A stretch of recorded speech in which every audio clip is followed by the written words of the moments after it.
Scott Major is a civil liberties attorney, and he's been looking at this thing, and I think he feels the same way I do. Right, Scott?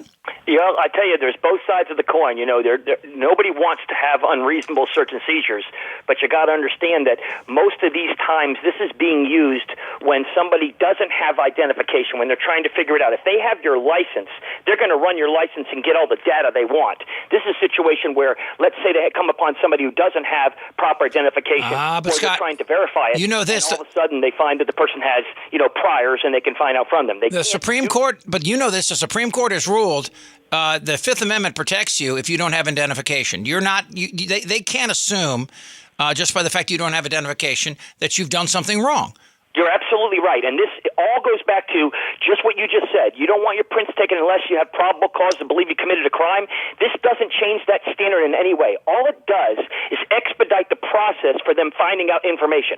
All it does is if they go and serve let's say they issue an arrest warrant, at a house, and they want Bob Smith, and somebody comes to the door, it turns out it's Bob Smith's brother, and they arrest him, and they take him downtown and find out he's wrong. All they would have had to do is put his two fingers onto the iPhone, and they would make sure they get the right guy and they don't waste time, and also eliminates people fighting, about that data. The data is not collected. It would be illegal to collect the data, and I can't even tell you the hundreds of millions of dollars of lawsuits that would be filed if they actually collected this data. It's a data comparison tool, whether you like it or not, and it's just that the technology has gotten today, they're using it in banks, they're using it in, as you just heard, on buying a house. It's just a vehicle to expedite the process. I find it interesting, Scott, again, the idea that they're not going to collect and keep the data. When you give a urine sample, they have your DNA. When you give a urine sample, when they take your blood for a test for DUI, they own it. I mean, they can keep the DNA. They can do. I mean, there's no doubt. It's a different situation in the sense that the way this identification thing works, it doesn't collect the data. Obviously, if somebody wants to engage in illegal activities and they want to illegally capture this data, they can do the same thing as a bank, taking your identification and giving it to the police. People can commit illegal acts, but the concept behind it is to keep the police out on the street more instead of having them have to go in to a police department and waste time trying to figure out whether this guy is who he says he is. Yeah. So but they keep it long enough to compare to prints on file, right?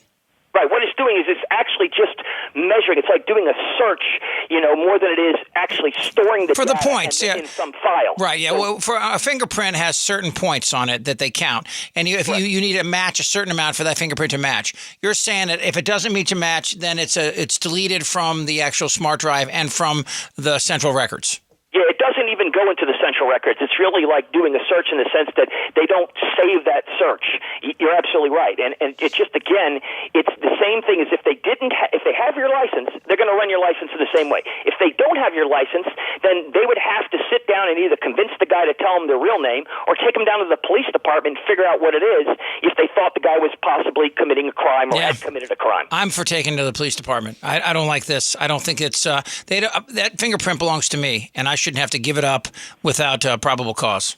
I don't think they can take it from you unless you have probable cause, and there's no law anywhere in the country with any of the many police departments using this that says that they can impact you in any negative way by refusing to engage in the fingerprint analysis. Again, if they have your license, they're going to use that. Yeah. Hey, good call, man. I appreciate the time. Thanks, Scott. Hey, sure. Have a great day, okay? Scott Major, I appreciate it. Again, this is, I know I get those people out there going, if you haven't done anything wrong, that's not how it works. Sorry.